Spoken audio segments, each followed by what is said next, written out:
Olá, meus amigos, bem-vindos ao programa Wesley Sattler. Olá, Brasil. Que bom que estamos aqui para mais uma discussão. E hoje vamos falar sobre esse momento peculiar que vive o nosso país. Parece que estamos num caldeirão com muita pressão, com muita vontade de explodir, de dizer ao mundo que acreditamos ou que não gostamos. E a parada gay que aconteceu em São Paulo recentemente demonstrou isso. Muita gente contra e muitos a favor de cenas específicas que foram mostradas durante essa parada, como por exemplo essa da crucificação, onde uma transexual está sendo mostrada no lugar de Jesus Cristo.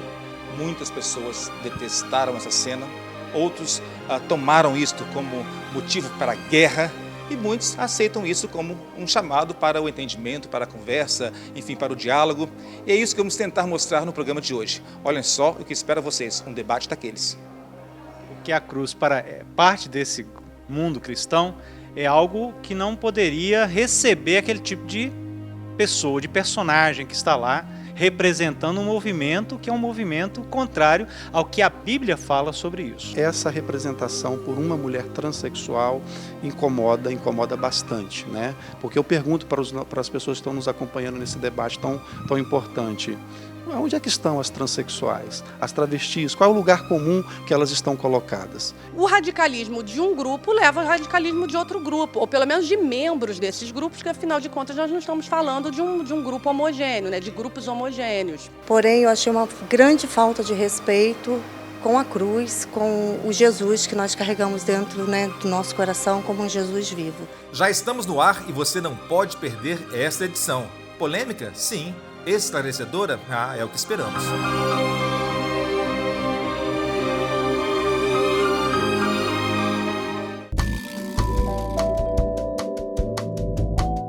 E para quem visita Vitória, no Espírito Santo, minha dica é o restaurante Valentina, em que podemos degustar os mais variados pratos da cozinha italiana, harmonizados com vinhos escolhidos com todo critério e carinho. Tempero da mama com hospitalidade italiana e capixaba. Eu adoro o lugar, não somente para minha vida particular, mas também para eventos, encontros empresariais, sociais. Gente, Valentina vale a pena.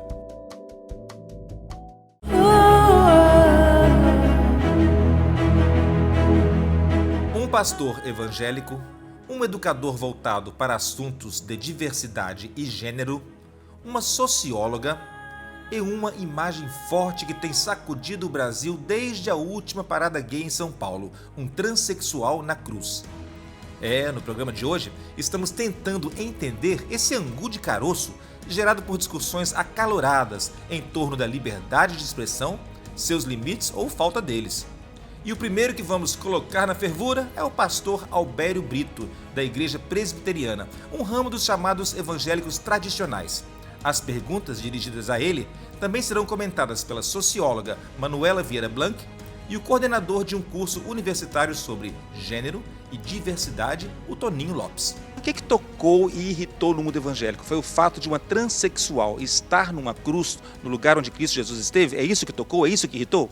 Me parece que o que mais tocou é porque a cruz, para parte desse mundo cristão, é algo que não poderia receber aquele tipo de pessoa, de personagem que está lá representando um movimento que é um movimento contrário ao que a Bíblia fala sobre isso. Essa representação por uma mulher transexual incomoda bastante, né? Porque eu pergunto para as pessoas que estão nos acompanhando nesse debate tão importante: onde é que estão as transexuais, as travestis? Qual é o lugar comum que elas estão colocadas? É na marginalização, é na prostituição e sendo violentadas cotidianamente, né? Nós temos aí a transfobia, ela é realidade no Brasil. Muitas travestis e transexuais são de fato, não são literalmente crucificadas, mas são mortas de maneira, via de regra, muito violenta. Se a gente for parar para pensar do ponto de vista simbólico, né, da encenação que aconteceu, porque acima de tudo foi uma encenação, a moça não estava de fato crucificada e tudo mais. a gente for analisar os símbolos e os significados desses símbolos, que são dados de diferentes formas por grupos diferentes. De alguma forma, esses grupos eles estão disputando o monopólio do significado desses símbolos. Mas por que a cruz não poderia receber aquele personagem? A gente viu imagens do Neymar, por exemplo, sendo crucificado na capa de uma revista. A própria Madonna entrou no palco crucificada, enfim, mostrando a crucificação, e ninguém fez tanto barulho quanto agora. É o fato de ser um transexual que irrita tanto? E também por conta do que está acontecendo com relação a este assunto no Brasil. Há uma provocação e há uma reação. É uma lei contra outra. Há, de fato, uma postura que, naquele instante, usando aquele símbolo cristão, era uma que, para mim, na minha opinião, não havia necessidade disso, que ele poderia ter usado, quem sabe, um outro símbolo, talvez, uma outra forma de expressar o que se pensava, mas naquele momento o movimento fez aquilo, a opção por aquilo, ok, e há uma reação desse mundo cristão com relação a isso. Mas atitudes que são radicais estão acontecendo de ambos os lados. Né? Nós tivemos projetos de lei pela cura gay, por exemplo. Então, é como se dois grupos estivessem vivendo uma verdadeira guerra, que não se dá em sangue e armas, pelo menos não para um dos lados, para o outro eu já não sei dizer, porque aí, nesse sentido, os crimes como homofobia, eles são documentados, né? Então, é algo que é real, acontece. Agora, o radicalismo de um grupo leva ao radicalismo de outro grupo, ou pelo menos de membros desses grupos, porque, afinal de contas, nós não estamos falando de um grupo homogêneo, né, de grupos homogêneos. Mas não só essa representação, como outras também, especialmente de pessoas fazendo sexo, ou simulando sexo, ou se vestindo de maneira totalmente inadequada para chamar a atenção de maneira bizarra, tudo isso não pode levar as pessoas a entenderem que o movimento pegou pesado demais? Wesley, eu concordo aí também até com a fala do pastor no seguinte ponto, né? Os radicalismos, os pontos extremos causam-nos aí dificuldades e estranhamentos. Nós estamos aí, o movimento LGBT é um movimento que busca direitos de uma parcela da população que sempre esteve marginalizada e oculta, sem grande visibilidade, como tem acontecido nos últimos anos, né? Então, radicalismos, excessos, trazem aí dificuldades. Mas o princípio de defesa dos direitos humanos, que engloba a livre expressão, o direito à livre expressão, o princípio da laicidade do Estado e o respeito às pessoas, sobretudo os grupos minoritários, me dá a tranquilidade para entender o seguinte, que o movimento LGBT, porque nós não podemos cair na generalização, então eu tenho a tranquilidade de entender que o movimento LGBT tem galgado conquistas, tem tido a cada ano grandes conquistas e essas conquistas incomodam, né? Então, temos que ter esse cuidado de não generalizar, né? Nós temos ações que são individuais e que não podem ser coletivizadas. Até porque hoje o que se discute, até de maneira acalorada, é essa questão da mudança, né, da perspectiva da relação com os homossexuais, principalmente por parte dos cristãos e evangélicos, né, que entendem, como eu entendo, que é uma postura contrária àquilo que a palavra de Deus, a Escritura Sagrada, nos informa. Partindo das palavras do pastor, percebemos então que não é só a falta de limites em demonstrações, mas é sim a própria realidade do homossexualismo frente às interpretações bíblicas o combustível maior deste momento de revisão de papéis sociais de cada um. Paradinha para os comerciais e voltamos já já, a polêmica promete.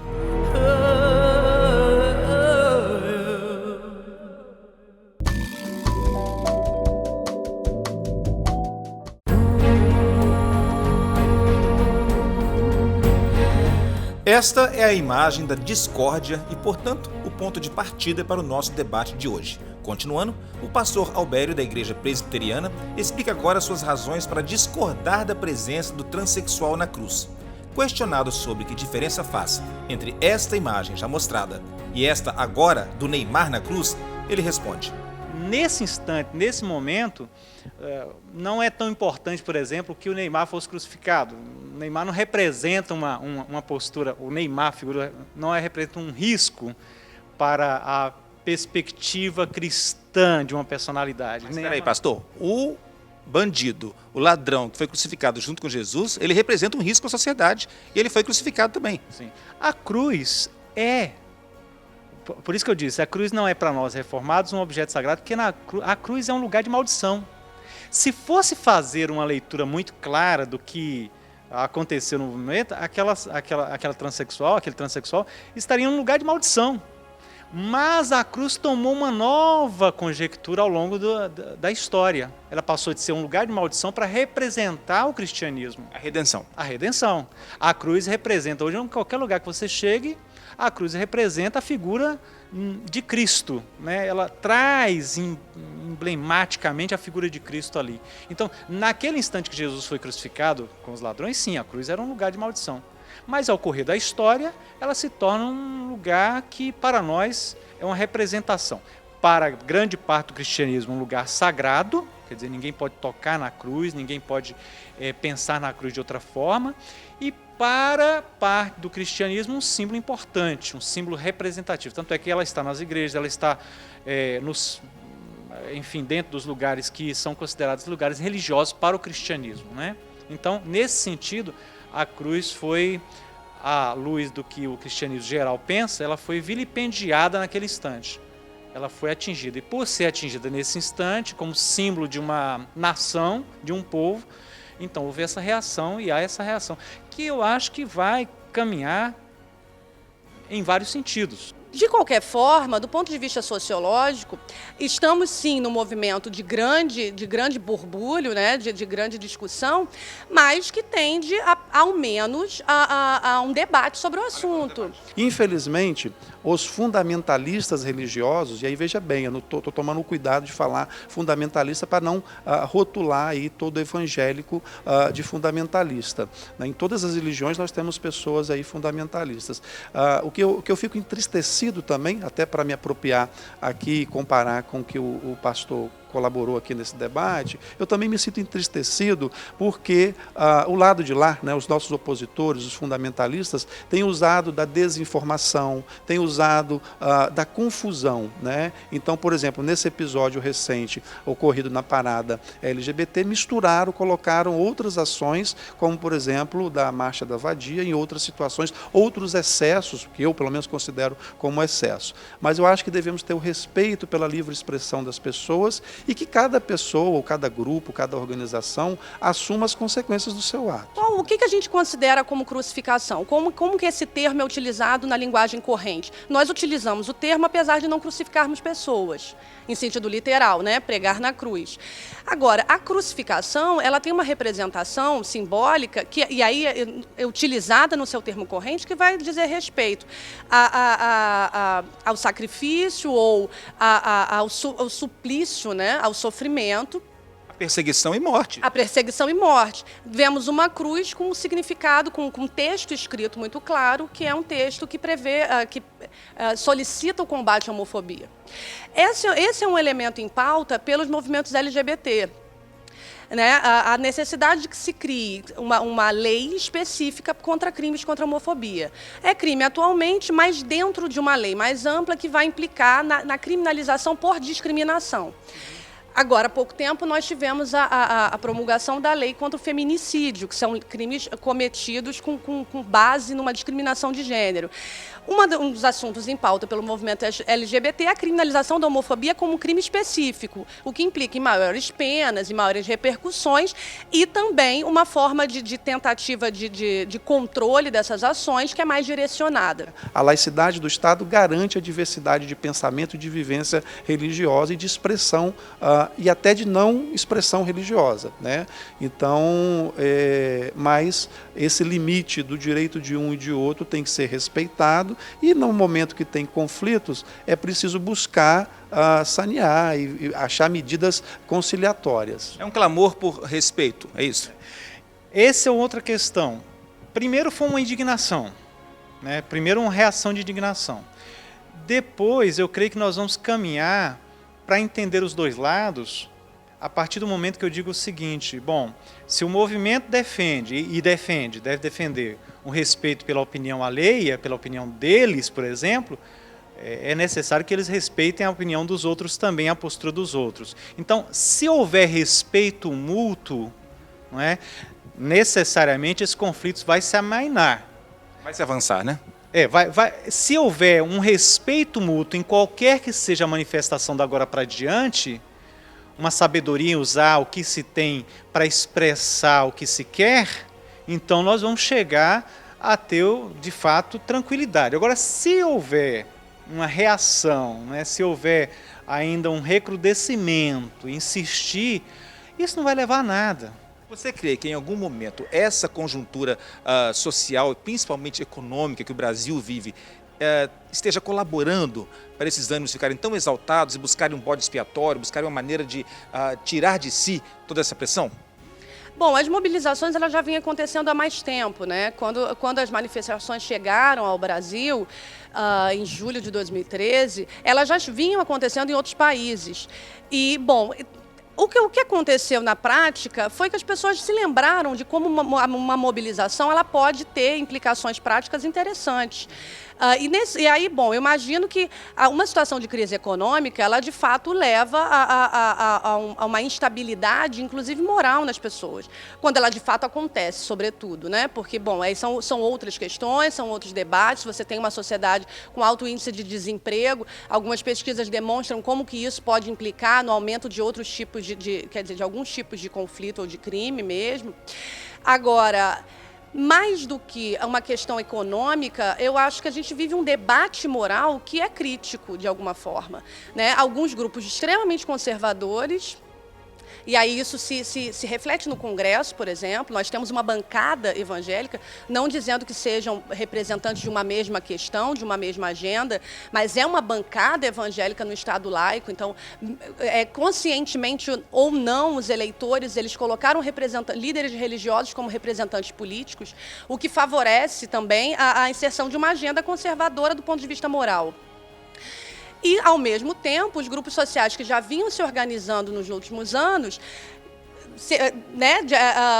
não apenas como reação, mas também colocando em questão as suas pautas, as suas reivindicações, é evidente que não dá para impedir que esse conflito ele se torne mais exacerbado. Só o evento, o local onde foi feito, já causa grande rebuliço, né, que é a maior parada do orgulho LGBT do mundo. Isso por si só já causa essa confusão. E por ser uma transexual fazendo essa encenação que remete a um grande símbolo do cristianismo, né? Então, eu acho que a questão central que está aí é exatamente o ser uma mulher transexual fazendo essa encenação. Ok, esta encenação então, se fosse vista pelo próprio Jesus Cristo, qual a palavra que possivelmente sairia da sua boca? Pois é, isso é o que vamos perguntar ao pastor Albério e também ao ativista LGBT Toninho Lopes. Você não pode perder, hein? E agora aquela paradinha para os comerciais, mas não sem antes lhes convidar para curtir o nosso Instagram TV Wesley e também o nosso canal no YouTube, onde todas as nossas edições anteriores estão. Canal Wesley Sattler. Eu volto já já.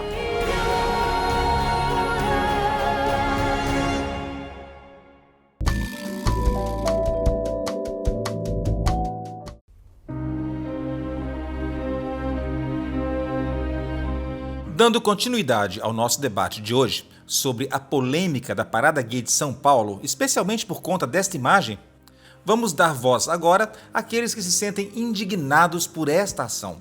O que de fato fez soar o alarme vermelho? Eu acho que cada pessoa deve ser respeitada como si.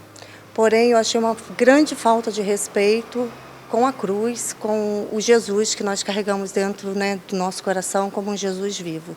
Se ele deu a vida por nós, não é por aí que as manifestações têm que ser.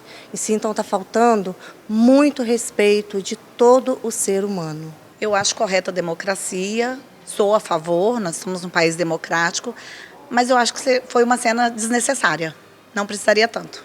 Eu achei um pouco agressivo. Eu acho que naquele momento, naquele local, não era necessário aquele tipo de atitude. Manuela, existe um caldeirão prestes a explodir? A pressão de todos os lados? O que está acontecendo com a nossa sociedade, que apesar de tanta democracia, tanta liberdade de expressão, está se agredindo tanto uns aos outros? Bom, Wesley, eu acredito que tem um processo acontecendo, que é um processo já de longo prazo, assim, digamos assim, e os grupos sociais eles estão lutando por algumas questões. Alguns grupos por aquilo que eles acreditam e outros grupos é uma luta por direitos, acima de tudo. Se a gente for parar para pensar no conflito como uma oportunidade de negociação, de debate, de reflexão, né, ele é fundamental para a transformação social. Então, nesse sentido, é quase que esperado que, numa situação em que grupos diferentes lutam por causas diferentes, que essa celeuma aconteça, que esses conflitos eles extravasem, né, e atinjam o espaço público. O que a gente está vendo atualmente é isso.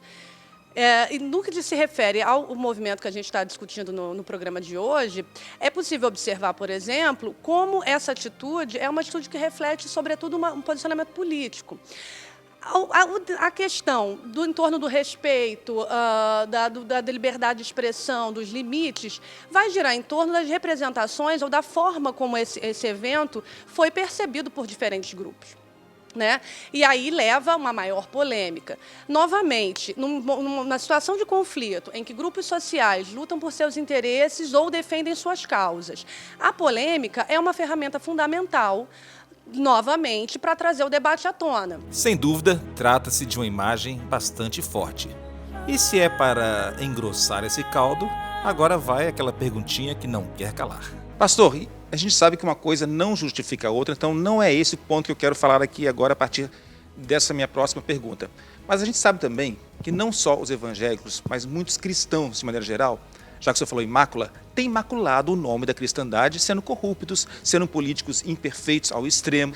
E a gente vê até parte desses políticos subindo no banquinho e colocando o dedo no rosto, no nariz dessa turma que está protestando. Então a gente vê exagero dos dois lados. Se Jesus voltasse agora, nesse momento, e encontrasse aquela transexual na cruz e esse político no banquinho, qual seria a palavra dele para cada um desses? Olha, eu não tenho ideia do que Jesus faria em si, mas eu tenho ideia do que a palavra de Deus fala sobre isso, que a palavra de Deus é o que Jesus, né, naturalmente nos deixou revelado. Primeiro, Jesus daria um pito nos dois. Segundo, Jesus diria que o amor que ele tem pelas pessoas é de chamar essas pessoas e dizer, olha, o que eu criei, o que eu construí, a receita do bolo é esta. Vocês precisam me seguir nisso aqui. Vocês não precisam entrar em guerra entre si, vocês precisam olhar para mim e me seguir. A transexual olhar para Jesus e seguir a Jesus. Se ela andar no caminho de Cristo, ela vai descobrir isso. O que sobe e que aponta, dizer, olha para mim, você está dizendo que está pregando o evangelho em meu nome, mas você está cometendo iniquidade. Então, aqui há uma questão muito séria. Olhando do ponto de vista de movimento social, olhando as questões que estão colocadas aí, pensando inclusive algumas passagens da Bíblia, né, como por exemplo da prostituta, dos vendilhões nos templos, né, eu tenho certeza, quer dizer, não posso ter a certeza, mas eu tenho a convicção de que Jesus acolheria muito mais essa travesti, essa transexual, que está representando todas que cotidianamente são marginalizadas e sofrem a segregação. Seja quem for, nós temos de entender que essas pessoas precisam olhar para Jesus, voltar para o caminho dele, né? Observar quais são os seus princípios e valores, e aí sim é o que importa. Infelizmente, Wesley, a questão central está sendo deixada de lado. Porque ninguém está discutindo a vida daquela travesti ou de todas as travestis e transexuais que a Viviane representou. Né? Ninguém está discutindo essa situação que ela quis chamar a atenção.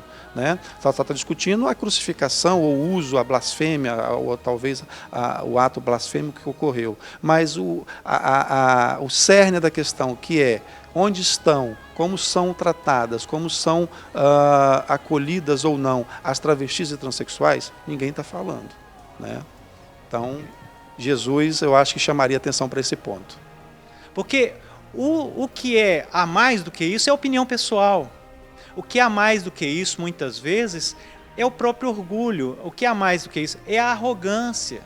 Então, Jesus não ensinou isso. Se ele estivesse conosco agora, provavelmente ele daria um pito nos dois, né, daria uma repreensão nos dois com relação às suas posturas e diria, olha, o caminho não é esse, vocês não entenderam nada até agora. O que vocês precisam entender é que há um caminho excelente, há um caminho diferente. Eu estou mostrando esse caminho para vocês. O caminho é aquele que foi proposto pelo Criador. E aí, então, eles deveriam se amoldar a isso. Só há um jeito de exercer a democracia. É justamente exercendo a democracia. Ou seja, debatendo ideias diferentes, vendo perspectivas, ideais e tentando entender em tudo isso como pode ser feito um convívio harmonioso. E para você que quer enxergar a vida sob uma ótica cristã ou religiosa, então basta se perguntar, em seus passos, o que faria Jesus? Então, na hora de julgar, ou de se perguntar, ou saber como agir em situações tão polêmicas quanto a que mostramos hoje, pergunte-se, e se eu fosse Jesus? Como eu agiria em relação a esta pessoa? É isso aí, tenham todos uma ótima semana, fiquem com Deus e até o nosso próximo encontro.